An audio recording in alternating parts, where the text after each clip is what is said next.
السلام علیکم ورحمۃ اللہ وبرکاتہ۔ محترم ناظرین اکرام، رسول صلی اللہ علیہ وسلم سے محبت، آپ سے پیار اور عقیدت اور الفت کرنا ہم سب کا بہت بڑا حق ہے اور یہ ہمارے ذمہ واجب ہے۔ لیکن محبت کا مطلب یہ نہیں ہوتا کہ ہم اپنی مرضی کے مطابق ہی آپ علیہ السلام سے محبت کرتے رہیں، بلکہ محبت وہ جو اللہ اور اس کے رسول کو پسند آئے ہمیں وہی کرنی چاہیے۔ تو محبت کی دلیلوں میں سے ایک دلیل یہ ہوتی ہے کہ انسان اپنے محبوب کی باتوں سے محبت کرتا ہے اور ان کی نصیحتوں کو وصیتوں کو اپنے پلے سے باندھتے ہوئے اس پہ عمل کرتا ہے۔ تو آئیے میں آپ کے سامنے رسول اللہ صلی اللہ علیہ وسلم کی 5 نصیحتیں رکھنا چاہتا ہوں۔ آپ علیہ السلام نے یہ 5 باتیں فرمائی ہیں اور کہا ہے کہ انہیں غنیمت جان لو، انہیں اپنے لیے ایک گولڈن پیریڈ سمجھ لو، انہیں اپنے لیے ایک قیمتی وقت سمجھ لو اور ان کی قدردانی کر لو۔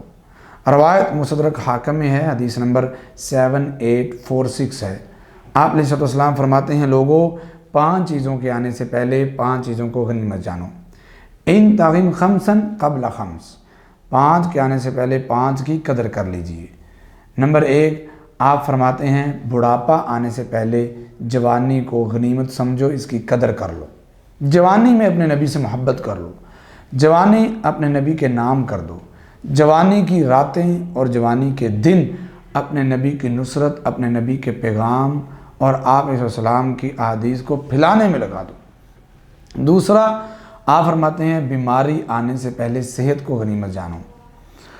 آج تندرستی ہے، صحت ہے، آنکھیں سلامت ہیں، کان سلامت ہیں، تو ان کے ذریعے سے اپنے نبی کی باتیں سنو، لوگوں تک شیئر کرو، لوگوں تک پہنچاؤ، بتاؤ، اسے غنیمت جان لو۔ تیسرا فرمایا اپنی جو فارغ البالی ہے، آپ کے پاس جو وقت ہے، اسے مصروفیت سے پہلے اپنے لیے غنیمت سمجھ لو۔ یہ نہ ہو کہ آپ مصروف ہو جائیں، اللہ کی طرف سے آپ پہ ذمہ داریاں پڑ جائیں اور پھر آپ سوچیں اور پچھتائیں کہ کاش میرے پاس ٹائم ہوتا تو میں یوں کرتا، کاش میرے پاس ٹائم ہوتا تو میں یوں کرتا۔ چوتھے نمبر پہ آپ فرماتے ہیں محتاجگی سے پہلے، فقر و فاقہ سے پہلے جو تھوڑی بہت اللہ نے تمہیں پیسے دیے ہیں، مال و دولت دیا ہے، اسے اپنے لیے غنیمت سمجھو، اسے اللہ کے راستے میں خرچ کرو، دین کے لیے خرچ کرو۔ اور 5 نمبر پہ فرمایا موت آنے سے پہلے اپنی زندگی کو غنیمت سمجھو۔ اگر آپ یہ 5 باتوں پہ عمل کرتے ہیں اور اپنے نبی کی اس نصیحتوں کو اپنے پلے سے باندھ لیتے ہیں تو یقیناً آپ اپنے نبی سے پیار کرنے والے ہیں۔